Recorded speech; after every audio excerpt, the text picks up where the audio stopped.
What's up, y'all? Welcome to another episode of That's What She Said with Hannah Stevens. I am so pumped to be with you again this Friday. I want y'all to know that last week I was out of town and super busy, so I didn't have a podcast, but I knew I wanted to come back with a bang.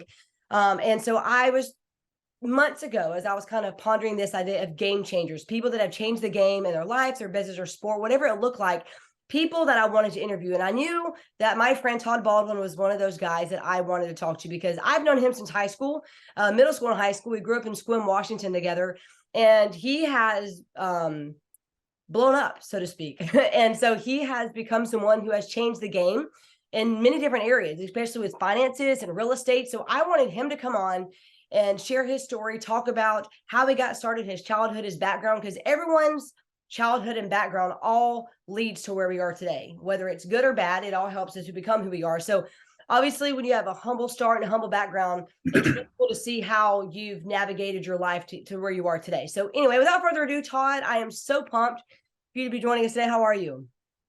I'm doing great. Thank you so much for having me on. By the way, I love the name of your podcast. That's what she said is awesome. And I have to apologize to everyone listening. I am sick, so my voice sounds like I'm a chain smoker. I'm not, but I look like death and I sound even worse. So I'm sorry that this is the condition I'm in for the show, but hopefully we'll still make it a good one.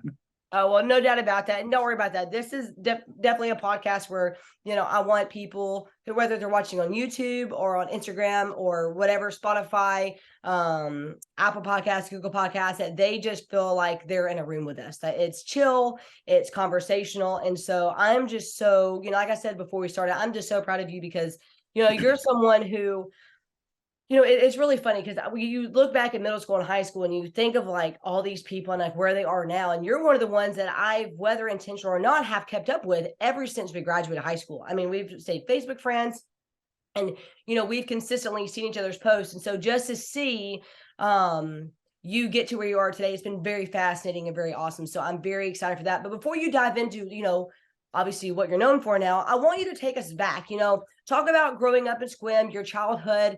And, because I think it's really cool for people to get a background. The first person I ever had on this podcast was James Spann, and you probably know who he is, but he's a very popular and famous meteorologist in Alabama.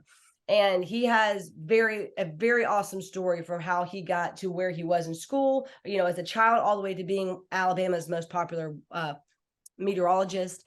So I want you to kind of get to do that and share your background and how your childhood and, growing up helped get where you are today. Absolutely. Thank you. So I did grow up in Sequim, Washington, a very small town. I have one of the oldest stories in the book. I was raised by a single mother. We didn't have a lot of money. Mm-hmm. It was always a struggle. And I just knew from an early age that I wanted to make millions and millions of dollars. I think most people growing up probably thought that I was arrogant or cocky because I would verbalize my goals and my dreams. I'd tell people like, yeah, I'm going to make $1 million a year by the time I'm 30. Yeah. And so a lot of people in Sequim didn't like that. They didn't like me. I remember you saying that in 8th grade, by the way. I was like, do it, dude. I was so proud.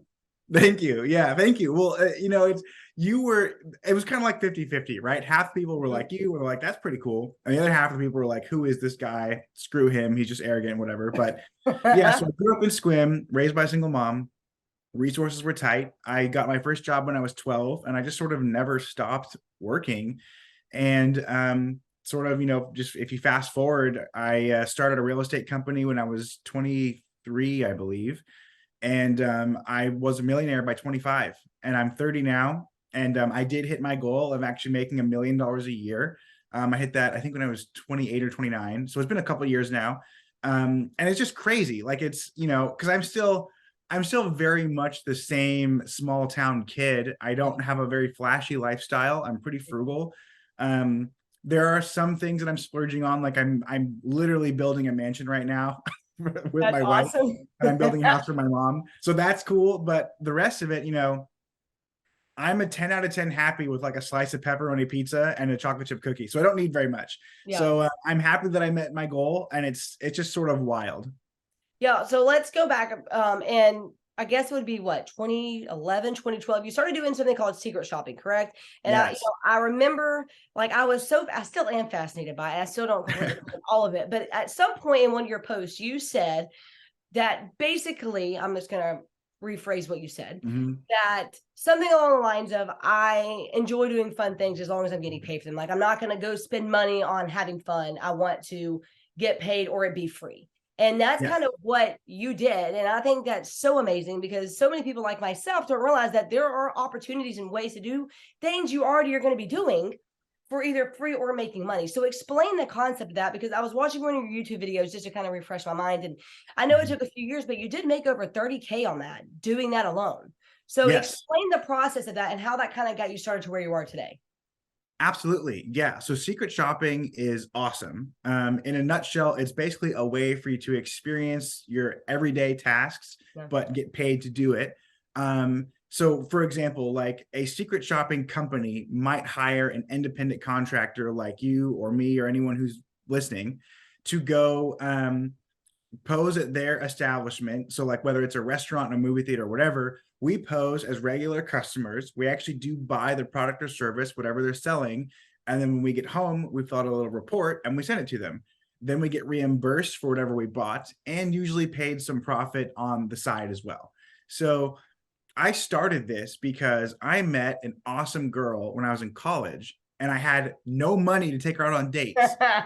I just didn't, I was completely broke because I had just paid for tuition and books and rent. And I had $4 left. I remember that. I had $4 left in the bank account.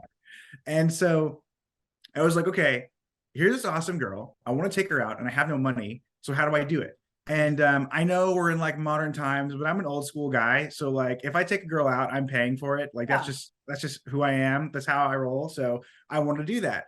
And so I just Googled how to get free food. And I came down and I saw secret shopping. And at first, I have to admit, I thought it was a scam, but they weren't asking for my bank information. They weren't asking for social security numbers or anything like that. So I was like, let's like give this a try. So I did it. And 2 weeks later, I got a check in the mail and it reimbursed me for the entire meal. And I think it paid me like, I don't know, $20 or something. That's awesome. So then I was like, this is a real thing. So I kept doing it and kept doing it. And yeah, I've in total from secret shopping, I've made about 30 grand, which is just nuts. And the best one ever that I did was I got a free stay at a casino resort. I think 2 nights and 3 days.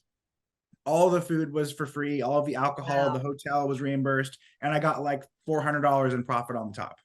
Oh, just besides the free trip, you got $400. That's awesome. Yes. That's insane. Okay. So let's say, you've gone to college and now, you meet who's now your wife, correct? Mm-hmm. Yes. And which I love that love story, by the way. And so you've done secret shopping. So take us through the steps on how you go from that to where you are today, and kind of explain where you are today, because a lot of people don't understand that you are. And the reason I admire you so much is because you're a lot like me, in that I like to dabble in a lot of different things. Like I don't just like put all my eggs in one basket. I like to, I'm in the process of becoming a volunteer fireman, right? Because I want to give back to my community. I do a podcast and I work for an app development company. So there's so many things I'm doing because I don't want to just be bored, and I want to kind of figure out what I'm called to do, so to speak. But, for you, what does your daily routine look like? Like, what are you all invested in now? Because when you look at all the articles you've written on, obviously being a millionaire, real estate's huge for you. But it's more so you also do investments, all that. So just take us through what it looks like and what all you're doing. Yes, absolutely. So I am invested in a lot of different things. Real estate is my bread and butter. It's for sure my ride or die. I live in Seattle, which is a really expensive market. And so there's just a lot of money to be made in real estate. And that's really what put me over the top, so to speak. That's what got me noticed by CNBC. That's what made me a millionaire, like all that stuff. But like you, I do like to dabble in quite a few things. So, I do have a 7-figure stock portfolio. So, I do have that because I believe in the stock market. I just not doing too hot this year, but usually when you bet on America, you win. And so I'm invested in American companies in the stock market. And now with the arrival of my son, my wife and I had our first child 4 months ago. And so that is all consuming. So I'm not doing a ton as far as like actively going and doing business right now. I've done a lot of transactions earlier this year. And of course, we're building our dream house, but we've sort of slowed down and taken our foot off the gas pedal a little bit just to enjoy time with our son, because he's awesome and great. But yeah, I mean, I try to just, I rejected the idea that you go to school, you get a job, you make 50 grand a year for 40 or 50 years of your life, and then you retire, and then 13 years later you die. Yeah. I was like, that sounds like nonsense to me. So yeah. So I just didn't want to do that, you know? Now I did, I mean, when I dropped, oh, sorry, maybe I should say this. I dropped out of college, by the way, which I'm not recommending anyone to do, but I dropped out of college and I got a sales job where eventually with commissions and stuff, I was making six figures. And that's how I was able to buy real estate in the first place. Awesome. But my goal was to make enough money through real estate that I could quit my job. And so I think in 2019, I had a salary of 150 grand. With commissions, I was making over 200 grand. That's And I amazing. quit that job entirely because I was making about $1 million through real estate. And I was like, I don't need this job anymore. I want my time back. And so that's what we did. And now I work way less than I did at, when I had my 9 to 5 anyway. Time So free yeah, is we're priceless. good. So before I ask you a question about obviously real estate, where, if I can ask, Sequim, Seattle, where is this dream home going to be? Oh, yes. So it's going to be in the greater Seattle area. Okay. If you know, well, because you used to live here. You're back in Bama now, right? Yeah. Yeah. Okay, yeah. So do you remember the Puget Sound? Yeah. Okay, so this dream house overlooks the Puget Sound, and it Okay. also overlooks the Olympic Mountains. So I have Wow. views of the Sound and mountains, and the best part is the Sound and the mountains are to the west, so it faces west, and so I see the Okay. sunset every night over the water in the mountains. It's ridiculous. That's amazing. I'm gonna have to come see Yeah, this house one day. absolutely, yeah. Next time you're in Seattle, come check Yeah. me out. And I know in Alabama, you guys can probably it's easier to get big property in the Midwest or down south. Yeah. But for Seattle, it's big. So this is 2.5 acres. And for the Seattle area, that's like unheard of, because that is unheard of. Yeah, lots are like 5,000 square feet in Seattle. That's insane. Yeah. I'm so pumped for you.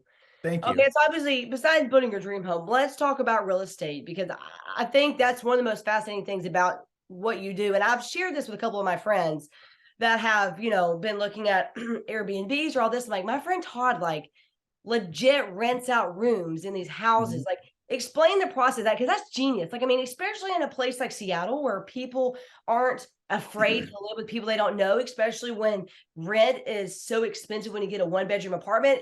What was your thought on that? And like, explain the process, because to me, that is just pure genius. Thank you. Yeah. So we basically buy houses and we rent them out to young professionals by the bedroom. You don't have to be a young professional, but that's just typically who is willing to share a house. So that's just sort of our default tenant. This all started because, gosh, maybe 7 years ago, my wife and I, who were just dating at the time, we were going to live together for the first time. And we were looking at getting an apartment. And the apartment that we found, I believe, was $2,500 a month for a 1-bedroom, 1-bath, didn't even have an office. Now, again, at the time, I had a 6-figure income, and my wife had a really good income as well. And even we, with our nice income, we were like, we don't want to spend $2,500 a month on rent, and then utilities and parking and all that stuff was extra, right? So we decided that we were going to just buy a house, even though we weren't even engaged yet. And we were like, we're going to buy a house together. When we bought a house, we ended up buying a 6-bedroom, 4-bathroom house, which was entirely too much space for just the two of us. Yeah. We didn't even have a pet. Heck, we didn't even have a plant at the time. It was just the two of us. And we were like, we don't want to spend $2,500 a month on an apartment, and we are blessed with crazy high salaries. I bet other people who aren't as blessed in that area definitely don't want to spend $2,500. So you'd be right. We thought, well, let's rent out these rooms in our house. So we basically were able to rent out each bedroom for like $900 on average. And we got our entire mortgage payment paid for us every single month. And then 9 months later, we bought a second house, and that was another 6-bedroom house. We rented that out all by the bedroom again. 6 months later, we bought a third house, and we just kept buying house after house, doing it all by the bedroom. We've also done Airbnbs. We've had 3 Airbnb units, and that's very lucrative as well. But the room rentals have been sort of the foundation, and we're able to make 3 times market rent, because if the normal rent, say for a small house by the airport or something is like $2,500, but we have an 8-bedroom house and we're getting $1,000 per room, but we make $8,000. So it worked out very well. How many properties do you have now in total? Do you know? So in 2021, I was up to 6 total houses and 40 tenants, just based on the rooms.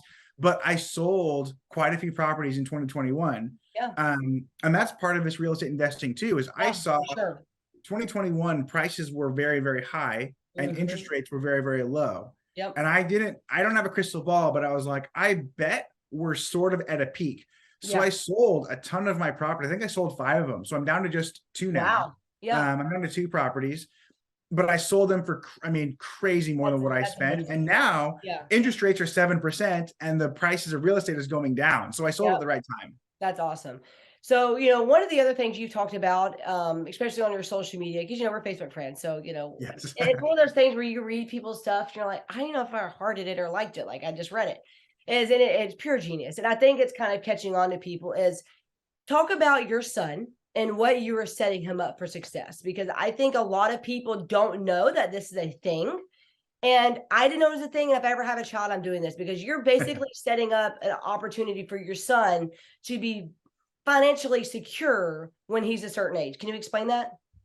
Yes, I'm doing quite a few things. So my son is only 3 months old, but the It's awesome. IRS allows you to basically hire your Mhm. children and pay them $1,000 a month, tax free.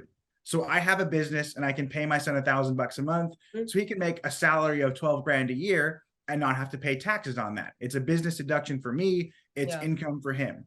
Now you're probably thinking, well, what can a baby do that warrants $1,000 a month? And the answer is promotional model. Yeah. So I basically hired my son, and I say hired in air quotes because Yeah. he doesn't actually work. But basically, in addition to doing real estate, I've been on YouTube and I go on these different shows and podcasts and stuff. I'm an affiliate marketer for a bunch of different places. If I'm, let's say, an affiliate marketer for a crib that I bought and I really like it, so I make money anytime someone uses my link to buy that crib. Well, I can post a photo of my son in his crib, like I'm going to do anyway on Facebook Yeah. and Instagram He's because cute. he's Yeah. adorable. But if someone clicks on that, I make a commission, right? I Yeah. can pay my son a salary, and the max the IRS lets me do is $1,000 a month. Promotional models, infant promotional models, the going rate is about $75 an hour. So I forget exactly how the math works out, but it's not much more than like 15 minutes a day of working, which is just basically being in your crib, Yeah. equates to $1,000 an hour. Yeah. Now, some people out there are going to say, well, why don't you just gift your son $1,000 a month instead? And the reason is this: number one, I can still gift him. In addition to paying him the salary, Yeah. my wife and I can both, I think the gift limit is 14 grand a person. So we can both gift him that. And we will. But when you want to contribute to a retirement account like a Roth IRA, it Mhm. actually has to be earned income. It has to be from wages, basically. And so if I pay my son a salary of $12,000 a year, I can then be the custodian for his Roth IRA, take 6 grand of that, or whatever the max is, 6,500, and max out his Roth IRA. I also plan on buying him a fully cash flowing rental property on a 15-year mortgage. So by the time my son graduates high school, he will own a house outright that has tenants in it. He will have a Roth IRA with probably 300 grand in it. And he will have an 800 credit score because I also put him as an authorized user on my credit card. So I'm doing a bunch of things to That's set him up awesome. for success. Some people might think that I'm making it too easy or that I'm spoiling him. I think what it is I'm giving my son the best chance. Yeah. Um, Life is hard, and there's going to be plenty of things he struggles with, Yeah. bullies at school, or his crush going to a prom with somebody else or whatever. I Yeah. There's not much I can do about that, but I can help him with his financial future. So that's what I'm doing. Well, awesome, Todd. And before we wrap this up, by the way, I'm so pumped. Like you're so awesome. Like you're so smart when Thank it you. comes to all this. How would someone like myself get started, right? Let's say that I have what you do. I have a job. What would be the tips that you give to someone? Obviously, you need to have enough money stored up or secured to where you can purchase those properties. Because in Alabama, I mean, and it's mind blowing to me that you said that because my first apartment in Alabama was $500 a month, and it was 2 bedroom, 2 bath with a dining room, a kitchen, everything, right? Like it's just insane how much prices Mhm. are. But when someone like myself, what would be the tips you would give to them to get started into real estate or into something like this? Because this is pure genius. I would say you got to start off by house hacking. I know a lot of people are going to turn their nose up at that, but I mean, so you just bought a house, right? Yeah, I did. Yeah. And how many bedrooms is your house? It was 2 bedroom, 3 bedroom, 1 bath. It's 2 bedroom, 2 bath with a master suite. Awesome. So like, you know, let's say that you decided you wanted to have a roommate and it's just one of your friends, one of your girlfriends in Yeah. Alabama, and she pays you $300 a month. Yeah. That's a way to offset your mortgage. Now, I don't know what your mortgage is, but that's a way to at least cut out 300 of it. And Yeah. that's what I would say. And I will admit, the room rental strategy works insanely well in Seattle because rent is so high. Yeah. So if Yeah. you're in a place like Alabama or the Midwest where it's a little bit cheaper, maybe nobody's inclined to rent a bedroom because, as you said, you can get a really nice apartment for $500. Yeah. So, you know, maybe that's the difference there. But I would say in your market, you know, buying small multifamily, like a duplex, triplex, or a fourplex, Yeah. you can buy a fourplex, live in one unit, and rent out the other three and live completely for, you know, free of charge. So And that's what I would suggest. Yeah. And, you know, before I ask you that, that's so smart because, you know, my first thought was like saving up enough money to just buy a property in New York, like, because it is insane how much people pay in rent. Like, there was a Instagram reel of, they were asking people having paid the rent, and one girl paid like $3,700 a month, Todd. And I kid you not, her bedroom and her bathroom and her kitchen and her bathroom, it was like, I want to say 500 or 600 square feet, like maybe less than that. It was insane. And so, you know, something like that, if you in that area and you're like, you know what, I could honestly just save up, buy this house and offset it by over the time renting those rooms out. But, you know, before we wrap this up, I want to ask you one more thing because, you know, you just hit the nail on the head. And that's really, not only are you making money, because that's impressive, but you're living basically for free because of how you have everything set up that your bills are paid each month. Yes. Yeah. So I have enough passive income that if I never made any more money again actively, I still have enough passive income to pay for my life. So yeah, I mean, the only thing I'm splurging on right now, like our house is probably going to be like a $3 million build. But So you that's, deserve that, Todd. Like, no, do thank you you. still drive the same car? I do. Yeah. What is it? Tell everyone what it is. I drive a 2009 Ford Focus with 180,000 miles on it. That's And amazing. yeah, I do want to get a supercar someday. I'm thinking the Tesla Roadster, either that or a Yeah. Lamborghini Aventador, but that'll come later, you know. But yeah, I'm just a simple guy. Like I just don't need a lot of stuff, and I'm so used to being frugal because I grew up without money. Yeah. And then when I started going out, is because I was getting paid by secret shopping. So I'm just not used to using my own money to go splurge on things. But the house is going to be ridiculous. I literally That's an just got the investment. plans. It's an investment. And I just got, you're going to love this when you come over. The house is going to have a bowling alley and an arcade No game room. way. Yes. Yes. A bowling alley and a what? It's going to have my own private arcade room, like an arcade, like arcade games, and then a bowling alley and a big ass, sorry, I don't want to cuss on your podcast. You're good. You're good. You're good. A big pool, a big infinity pool. That's And insane. what else? Oh, a big basketball court. Yeah, it's just, it's gonna be ridiculous. Coming. When's this gonna be done? Probably in like 2 years. It's a big project. We could just have the uncanceled 10-year reunion at your house. Yes, that would be epic. But of course, I was telling a friend the other day, I'm like, you know, it would be our year, our 10-year reunion would be COVID and everything shut down. So, well, Todd, I am so pumped for you. I cannot wait to see your house, but honestly, I cannot wait to see what you continue to do. And I'm so proud of you and so stoked that you said yes to coming on this podcast. And, you know, you've definitely been turning my wheel. So, you know, we'll keep in touch and I'll have you on again soon. Awesome. Thank you. It was great to be here. And yeah, I want to learn from you the weightlifting stuff. Oh, for sure. I'll help you that. Hey, just add a gym into your house and I could be you know it. I've got it in the basement. The gym's in the basement. You come over and train. That's awesome. You can just hire me. That's right. As your personal trainer. Perfect. Awesome. Awesome. Thank you.